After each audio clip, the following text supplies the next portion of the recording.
Hi, my name is Karola Grunenbaum from Stark Real Estate, and I am this afternoon here with Josef Nitsch from Nitsch Financing.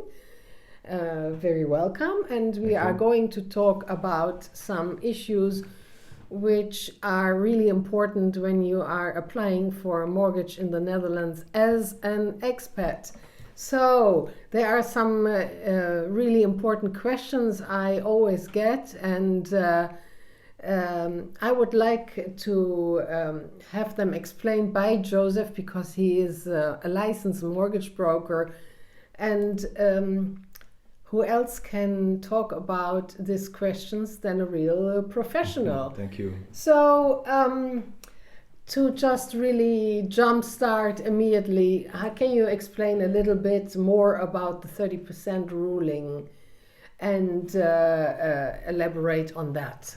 The 30% ruling is actually a benefit that the Dutch government extends to expats with special knowledge who come to the Netherlands because of the scarcity of their knowledge. And if you are eligible for this 30% ruling, your employer may pay 30% on top of your normal salary, tax-free.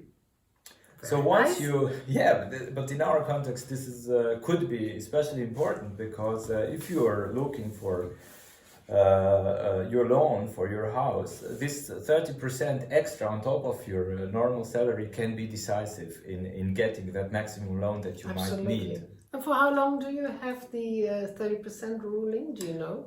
The eligibility is for 5 years. Oh, perfect. So that is interesting that you can really afford more than you initially thought, most likely.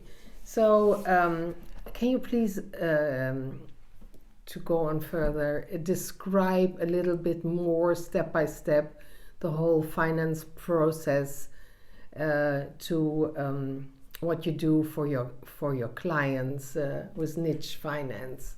Yes. When you are in the Netherlands and you're looking for your home and you think, well, maybe I shouldn't rent anymore, but I really would like to have my own house, then you are curious on what your maximum loan could be. You want to know how much you can afford, and then you're looking for a mortgage broker, or you go directly to a lender. You can do both.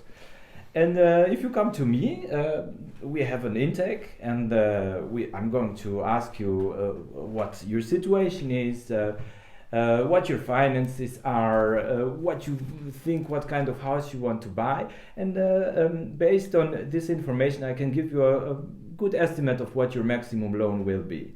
And then you call someone like Mrs. Grunenbaum from Stark Real Estate, and she's going to lead you through different pieces of real estate that might be interesting for you. And once you did the winning bid, this is how it works in the Netherlands, you make an auction. An offer. And you had the winning offer for the seller.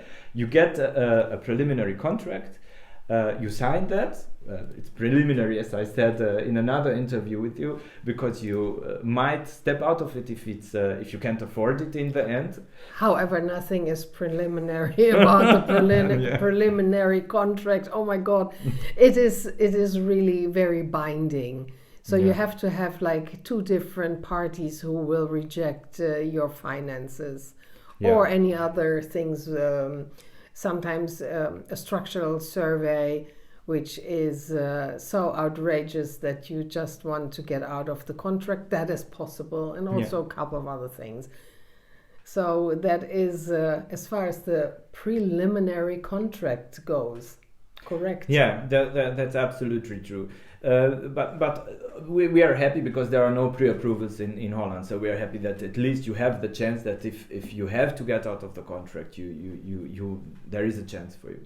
So then you come to me once you sign that purchase contract, and then we start seriously talking about the loan, and that implies your knowledge about mortgages. It implies your risk averseness. It implies your income. It implies the need for an official appraisal of the house that you want to buy, and all these documents are asked for by the lender, who ultimately is going to give you the money that you want to lend, to borrow. And once that we have gathered all these documents, I'm going to transfer them to the lender, and the lender is probably going to ask for additional documentation. That always happens in the process. And once he's satisfied with all the documents that he received, and he decides that he wants to give you the loan, he will extend a so-called commitment letter.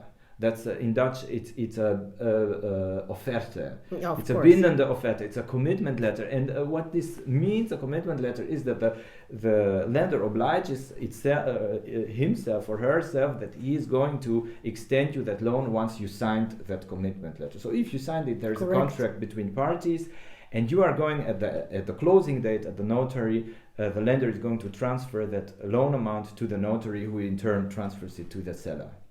All right. And also a little note in between is that I am lining up the financial appraiser.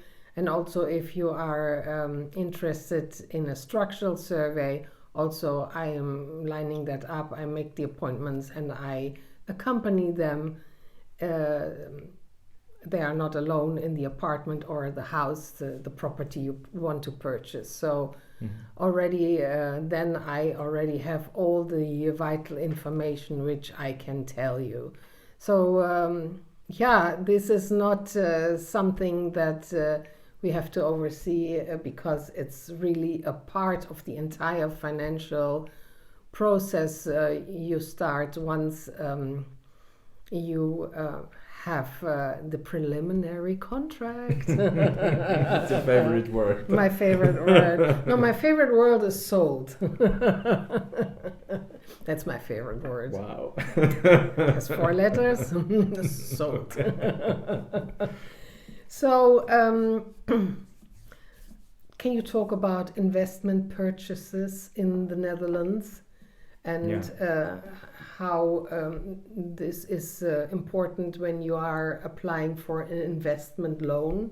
Yeah, well, that's a very, very interesting topic, especially now in the low interest period that we are experiencing, have been experiencing now for years, that people are looking for investments, alternative investments to a savings account where you actually don't get no reward for.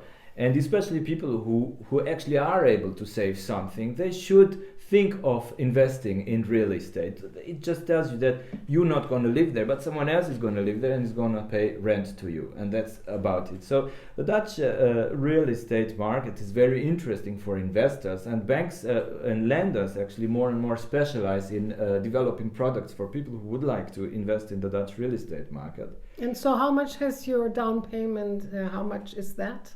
Yeah, basically, roughly, it differs per lender, but you should reserve like 30% for an investment. In contrast to own housing, where you buy your own home, there you can finance 100% of the market value. Here it is about 70% that you can finance with a lender, and 30% has to be your own money.